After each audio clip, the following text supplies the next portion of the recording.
All right, good afternoon, everyone. This is Chris Kraus, your Learning and Development Specialist at Embraer. Welcome to our Learning Remotely webinar. Today we've got our session is Biometrics, Know Your Numbers. So I'm going to introduce our guest in just a second, but first, a little bit of light housekeeping. It looks like everyone's doing this, so thank you. You all muted your microphones and disabled your video. Thanks for doing that. We are going to, we are recording this session so that we can upload it to Empower so that our coworkers that were not able to call in today are able to see this later. We're going to have some Q&A at the end of the presentation, and since it's a smaller group, I think that we can, if you have a question, you can unmute yourself and just ask. That's perfectly fine. And as always, we're going to have a post-session survey. Right after this, I will send out an email, and in the email will be a link. Click that link, take 2 or 3 minutes at the most, give us your feedback, let us know what you thought, and give us ideas for topics for the future, because I think I've said it before, every topic that we've talked about since May has been a direct result of people giving me some feedback, wanting to hear what, or letting me know what they'd like to see in the future. So with that, I want to introduce our United Healthcare health coach, Joe DeMatteis. He is with us today to talk about our numbers. So welcome, Joe. Thank you again, and welcome everybody for taking time out of your busy day.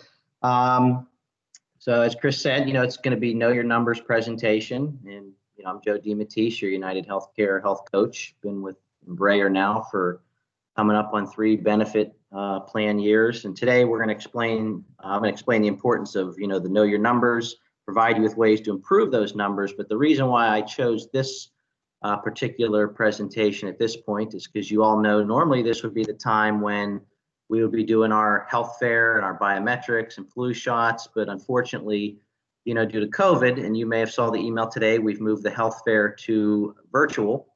So we want to encourage everybody to register. There's going to be lots of prizes. There's going to be online demonstrations and videos. There's going to be pre-recorded videos. I'll have my own booth. Sean Brothers, my field account manager, who did the EAP presentation for you guys, I believe a couple months ago, we will be co-hosting. We're going to go through all the resources available, talk about the incentives. Remember, as a reminder, you have until December 31st to do your Rally Health survey. So you got to go into My UHC, create your username and password, and that'll take you to Rally, create a username and password. And if you have a spouse on your plan, they have to log into My UHC separately. Some people thought that they can go within, your account and try to do it that way. But also one quick reminder, we have the take-home biometric kits. We encourage you to sign up for those. December 1st will be the cutoff. I don't know if we relayed that date, but West will send you a kit. It's really simple. I've done one before. It gives you all the instructions on how to do a quick finger stick and collect the sample. But these numbers, that we're going to go over today, you will get that from your results, but also you can also go to your primary physician. So I'm going to disable my camera and move right into it. All right. So specifically today we're going to cover definitions associated around body mass index and healthy weight. We're going to describe the 2 different types of diabetes and risk factors. A lot of people just, when they think diabetes, they might think there's just one type. There's actually a couple types, believe it or not, and we'll get into that. We're going to explain blood pressure, cholesterol, triglycerides, and lifestyle factors that affect them. And those are 3 that will be tested when you get your take-home kit with Quest. And we're going to explore some healthy behaviors and habits. So why is it important, that we should know our numbers? So, let's consider the following, and you can follow along just on the squares there. Just over 30 million Americans have diabetes, believe it or not, and only 7.2 million of those individuals are undiagnosed. So if you think about it, it's quite a bit that people aren't managing their conditions. And those can lead to some serious health consequences. It can lead to, blindness. It can lead to gangrene, which can attack your neuromuscular system. And, if it gets really bad, you can have a limb amputated. 84 million Americans age 18 and older have pre-diabetes, which is about 34% of the population. So an alarming number. More than 1 in 3 adults are overweight, and 2 in 3 are obese. And obesity-related conditions can include heart disease, stroke, type 2 diabetes, certain types of cancer. 1 in 3 adults have hypertension or prehypertension. Now, hypertension, we'll get into the numbers later, 140/90. Prehypertension is just under that. 73.5 million Americans have high LDL cholesterol. That's your bad cholesterol. We discussed that briefly if you attended one of the nutrition presentations, a while back. And less than 1/3 have this condition under control, which is, again, it's quite alarming. There's a lot of things that can be done, but people aren't taking action. Adults with high cholesterol have 2 times risk for heart disease. And additionally, about half of American adults, about 117 million, have 1 or more preventable diseases relating to poor eating habits and physical inactivity. So as I learned, years ago, about 70% of a lot of these conditions, just by controlling nutrition and getting moderate amounts of physical activity, you can control. But the good news is there's many ways that we can help improve these numbers and reduce those risk factors. For blood pressure, you could be more active, eat healthier, reduce sodium intake. Stress is a big one. To improve cholesterol, you can take medication, quit smoking if you're a tobacco user, eat healthy. To help or control diabetes, you can lose weight, you can monitor nutrition, you can be active. Same thing with maintaining a healthy weight, exercise and nutrition. Do you notice a common factor between most of these? And there are 2 that I just said. Nutrition and exercise play a highly effective role in helping you reduce these risks. So what is a healthy weight? You can see that chart there, BMI, body mass index. Achieving a healthier weight may reduce and lower your risk of disease and increase your chances for a long and healthier life. Most of us just rely on the bathroom scale to judge whether we're at a healthy weight or not, and that's not true. Body mass index is a better way. And there's devices, when I'm on site, I have a handheld device where you just plug in your gender, your height, and age and weight, and it can give you an estimate. BMI or body mass index, it's an indicator of body fat based on, because one weight for someone may be a good weight, but not for somebody else. BMI can be used to screen for weight categories that may lead to health problems. However, it's not a diagnostic percent of body fat or health of an individual. So a person is actually categorized as overweight if their BMI is calculated to be between 25 and 29.9. And then you're considered obese if it's 30 and over. But in the United States, we're seeing many people that are in that 30 and over category, and a lot of it is due to, stress levels, more fast food options, more options on the menu. People are busier than ever on the go, and we're just not taking enough time to really focusing on drinking water, having healthier snacks. We're grabbing the stuff that is just filler and not really nutritious. Waist to hip ratio, this is another one. It's a ratio of your waist size to your hip size. Individuals can carry extra weight around their waist and may increase risk for certain chronic diseases such as diabetes, heart disease, compared with individuals carrying extra weight on their hips and thighs, and that's something you can't control. Everybody's genetic makeup is different. Some people control it in their hips and buttocks, others it's in their waist. So why should we know about the waist to hip measurements? Research has found that abdominal obesity is related to higher risk of heart disease and type 2 diabetes, even after controlling the BMI. The most common ways to measure abdominal obesity are waist circumference and hip to waist ratio. And you could even go to the store and buy a tape measure.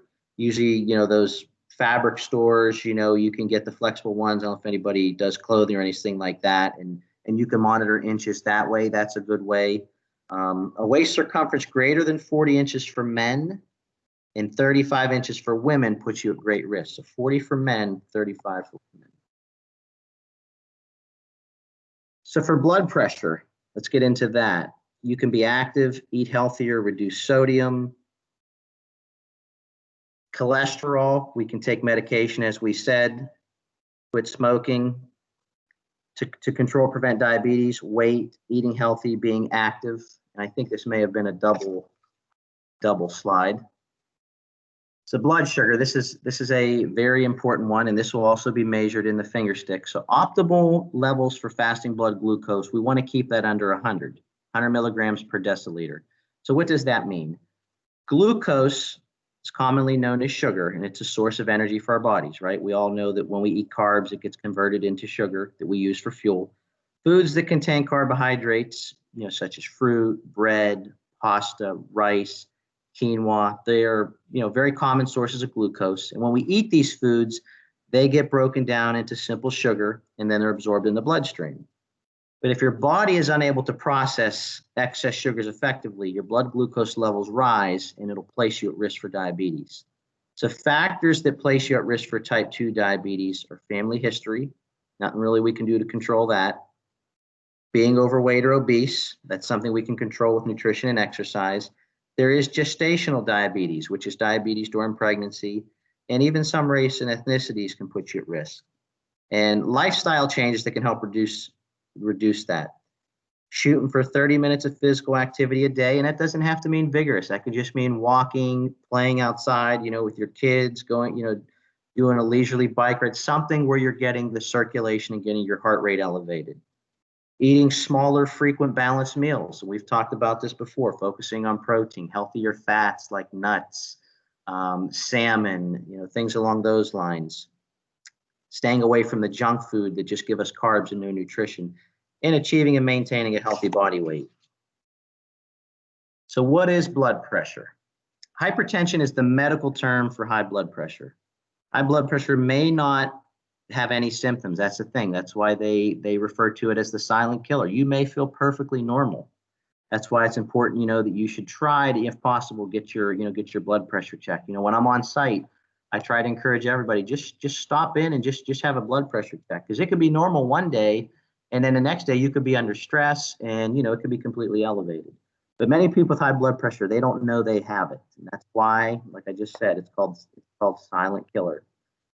High blood pressure makes your heart work harder than normal, and it may place you at risk for heart attack, stroke, heart disease, and even kidney failure, which a lot of people don't know.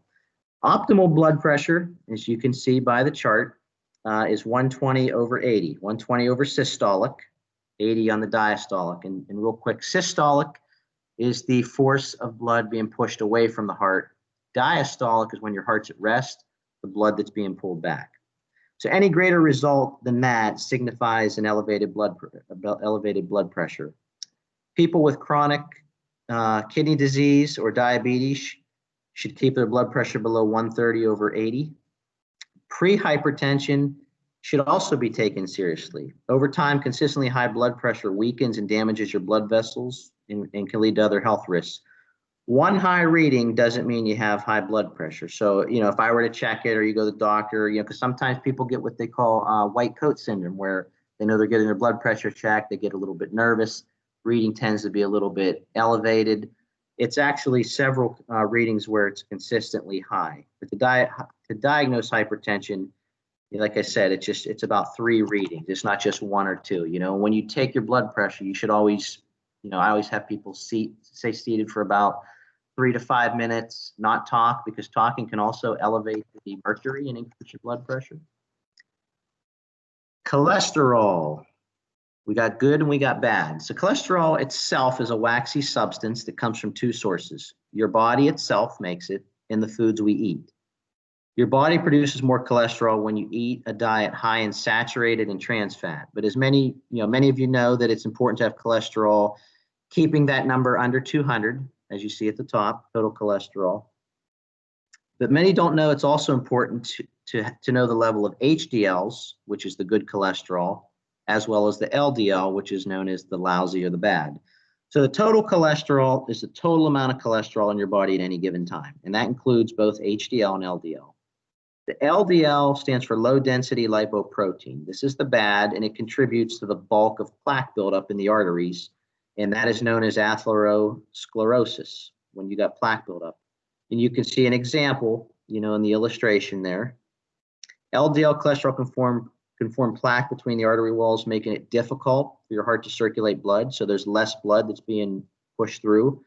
Plaque can break off, and the downfall is it can cause blood clots, which can increase risk of stroke or heart attack. But then we need the HDLs, the high density lipoprotein, and this is called the good because this actually helps clear the arteries of plaque that can, cause blockage. So low HDL levels have been shown to increase risk of heart disease. So for every point you raise your good cholesterol, you reduce your risk of coronary artery disease by 2%. So women, you guys should have an HDL greater than 50. Men should have greater than 40. And having healthy levels of HDL may reduce one's risk of heart attack and stroke. So think of HDL as kind of like a vacuum cleaner. So you got the LDLs, which want to stick to the artery walls, making less blood flow through, increasing, our risk for heart disease, but increasing blood pressure. The HDLs kind of swim through, and they kind of pick these LDLs and flush them to the liver to get rid of them. So that's why we may need to make sure we have adequate HDLs. And an excellent source is to eat omega-3 fatty acids, walnuts, pistachios. Exercise alone, too, can increase HDL. So it's why we want to have a nice combination of both of those. So let's move into triglycerides. Triglycerides are a type of fat in the blood that can increase risk of heart disease. So when you eat, your body converts unused calories into triglycerides, which are stored as fat cells. Triglycerides can also be used for energy in between meals. If you regularly eat more calories than you burn, you may be at a greater risk for high triglycerides or hypertriglyceridemia. The triglyceride itself, tri stands for 3, and glyceride is a fatty acid. So it's actually 3 glycerides put together. That's actually how it gets the name, the tri and the glycerides. High triglycerides are often a sign of other conditions that increase one's risk of heart disease, such as stroke, obesity, metabolic syndrome, and we'll touch on that briefly. Metabolic syndrome is a cluster of conditions that include high blood pressure, high blood sugar, and high cholesterol. It's kind of like a combination. But, every time you go to your doctor, they're going to check for high triglycerides as part of your cholesterol screening, and that's usually referred to as the lipid panel. Cholesterol, triglycerides, HDLs, LDLs, that's your lipid profile. That's what the at-home biometrics kit will test as well, along with glucose. You also want to keep in mind fasting for 9 to 12 hours before blood work is very important, because if you're not fasted long enough, it can have an increase on those numbers. Now, drinking water is fine, when you get up in the morning or you're going to get blood work, because it helps, thin the blood out, much easier to come out into the tubes. So your biometric numbers are key indicators for your risk for heart disease. We said BMI, we can see these at the top, waist size, blood pressure, cholesterol, triglycerides, and your blood sugar. So to keep a healthier heart, we want to exercise regularly. We want to try to get 30 minutes, 3 to 5 times a week. Doesn't have to be extremely vigorous. Eat a heart healthy diet, high in fruits and vegetables, nuts, as long as you're not allergic. Some good sources of protein, maintaining a healthy weight, maintaining, good blood pressure, taking charge of cholesterol, keeping your blood sugars at check. If possible, don't smoke. So how much exercise? Kind of got a little bit ahead of myself there. How much do we need? Like I said, you don't need a ton to be an Ironman or an Iron Woman. 30 minutes of moderate physical activity on most days will provide the same benefits as strenuous exercise, believe it or not. Physical activity is anything that gets your body moving. It could be walking, bike riding, swimming. The CDC recommends that we get about 150 minutes of moderate, intense aerobic activity a week, or 75 minutes of vigorous activity. So the more intense, the less total minutes. 2 or more days a week of muscle strengthening activities, if possible, doing a total body routine, your legs, your back, your chest. It could be some simple stuff at home. I have plenty of at-home routines, stuff like crunches, push-ups, in-place squats. You don't need to do a whole lot to just be active. You're going to help improve your heart, your heart capacity, your lung capacity. We've done. You're going to increase muscle strength and flexibility. We did a couple stretching routines earlier in the year. Fat burning is going to help control weight. It's going to increase your quality of sleep. And in general, it's just going to increase your overall well-being, along with a reduction in a lot of these key risk factors that we talked about. So there's 2 types of exercise. Mentioned a little bit ago, we have vigorous and moderate. So vigorous is when you feel challenged by the activity. Your breathing is hard enough that you can't really have a conversation. Your conversation's broken. You have to take extra breaths. So think of it as if you were, jogging, swimming, riding a bike uphill, anything that's going to cause a spike. Moderate activity would be just a step down. You feel that you're exerting yourself and making an effort, but you can do a brisk walk, but still hold a conversation where you're not kind of, you don't got to take that extra breath to, catch a wind.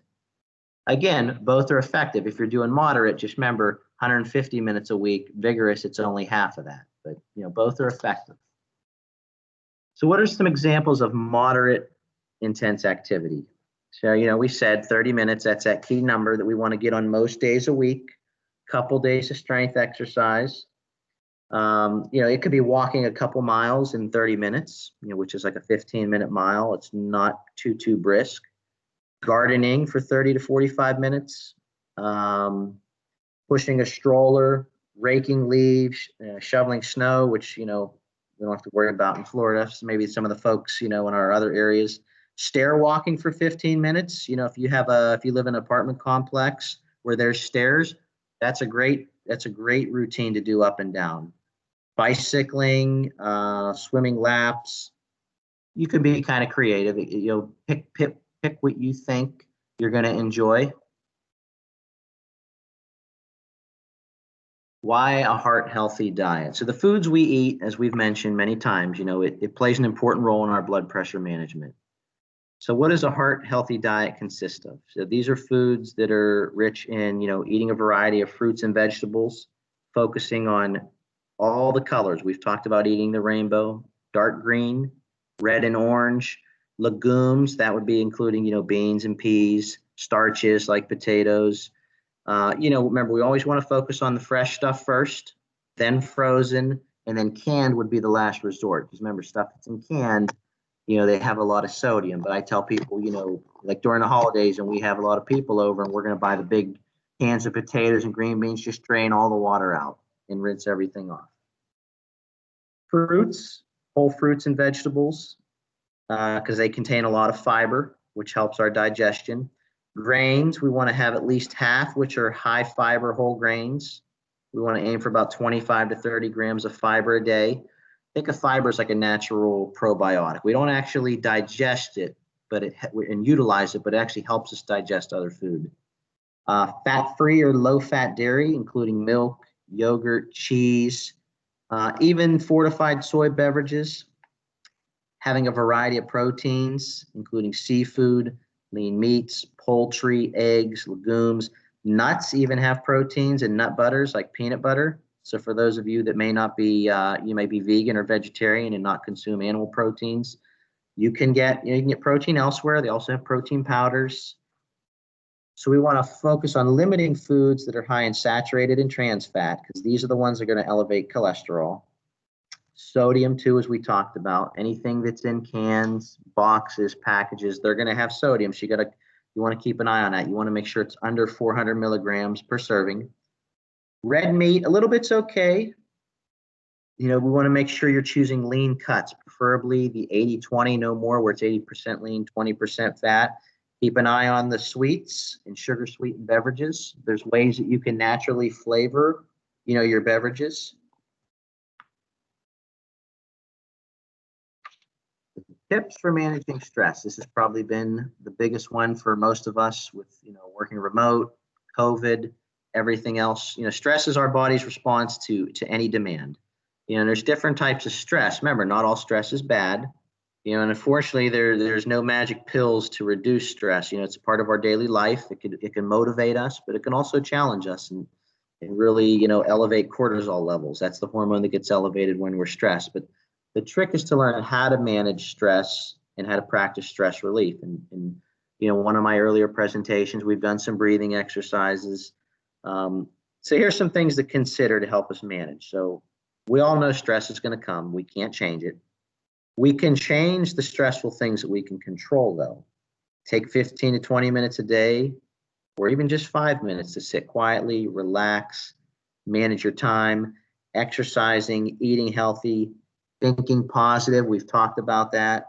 If you do all these things and still feel overwhelmed, don't hesitate to talk to family, friends. Sometimes just talking can help alleviate that. If then you have really, really, really high levels and you don't feel that you're managing enough, remember there's professionals, we have mental health professionals, we have EAP, any little bit can help. It all depends. Everybody's levels are different. In an effort to improve sleep, let's consider the following ideas and strategies. One, it would be best if we can stick to a sleep schedule, going to bed at the same time every day or around that time, getting up the same time. Physical activity is going to help with circulation. It's going to help bring those cortisol levels down that keep us stressed. Avoiding caffeine and nicotine, avoid alcohol before bed.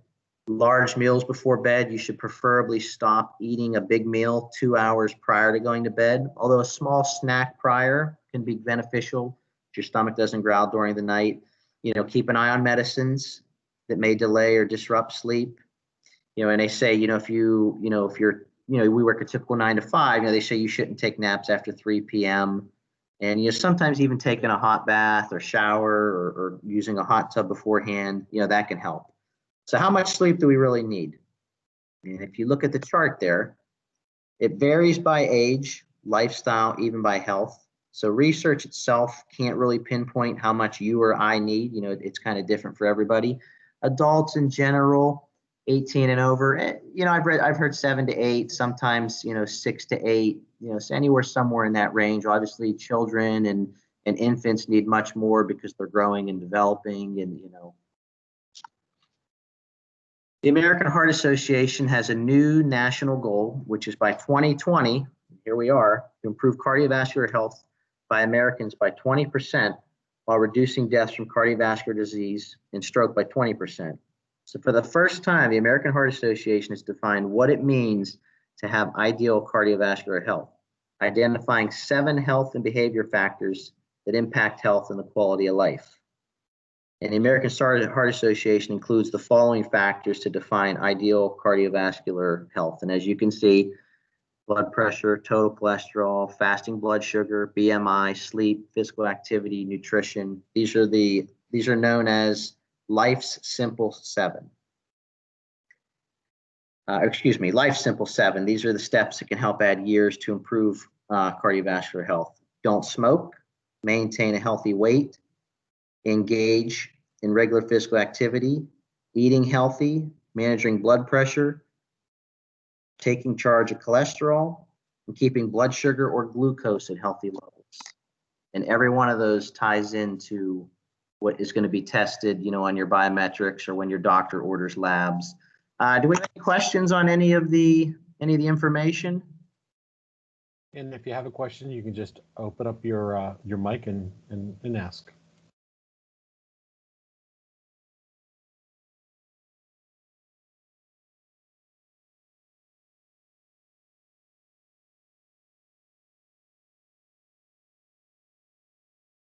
I think that might be it. A lot of the presentations I've done prior, kind of all tie into that with the nutrition, the exercise, the managing stress. It kind of all ties into those 7 big things that we should keep an eye on. I think you did a thorough job of sharing. That's great, and it's literally life-saving information, right? Absolutely, yeah. And if you guys have need any resources, any questions, remember my coaching email, available 9 to 5, Monday through Friday. Other than that, encourage you to register for the health fair. They're going to be raffling off a lot of prizes, a lot of great information, and take advantage of the at-home biometrics kit. Those will give you your numbers, and if you haven't done so, reminder: do the survey in the primary care doctor visit. You can earn $250 individually, and if you have a spouse on your plan, that's $500. And you remember that money, the HRA, that will roll over, but it doesn't go with you if you ever left Embraer. But the HSA, that money stays with you even if you left. So you can use those funds for anything: prescriptions, co-pays. Even there's one other quick thing a lot of people didn't realize. Say you wanted to go buy a blood pressure cuff, that is actually an expense that you can use the HRA or the HSA on. That's good information. Yeah, and we all just received an email. I don't know if you knew this, Joe, at 12:15 today, the email from North America Corporate Communications came out about earning $125 in incentives by ordering that biometric screening kit. So guys, if you haven't seen it yet, just check out that email, and it explains just what Joe's talking about. Free money. Excellent. Thank you, guys. All right. Thank you, guys. That was great. Joe, sorry, I have one quick question about the cholesterol. Sure. I guess, is it more you look at like the ratio of the good to the bad, or is it just the overall value? Because I've heard maybe the ratio is more important. You know, how much of the absolutely. Yeah, the ratio too, and that actually wasn't included in the presentation, but I want to say, obviously, the lower the ratio, the better. I want to say it was something like, don't quote me, maybe 5-to-1, but your primary care physician will obviously, when you get those results. I know that Quest will not give you the ratio. I don't think when I did mine they gave us the ratio. But yeah, ratio is important too, as are the overall numbers, the HDLs and LDLs. Remember, because we have a certain HDL that we want to have, and then the LDLs too. We want to keep that under 130, and then the HDLs, I believe, what I say, over 40 for men, 50 for women. But yes, good point. Good point. The ratio is important too.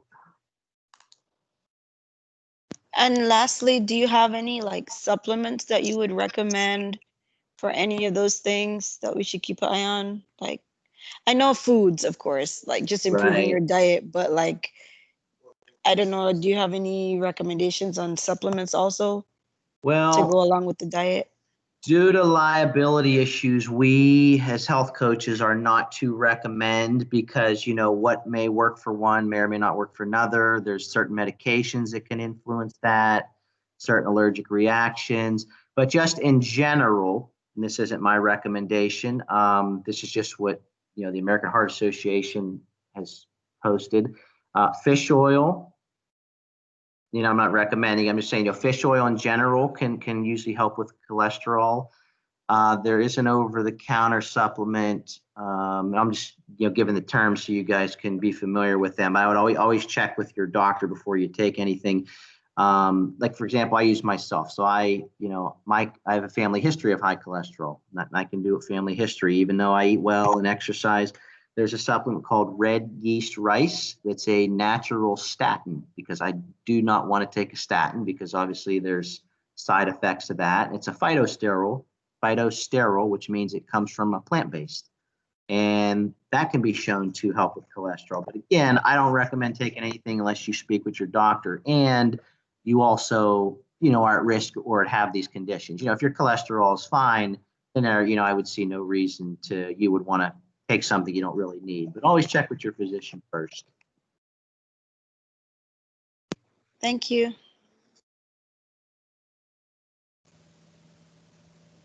right, do we have Anything any other else? questions for Joe?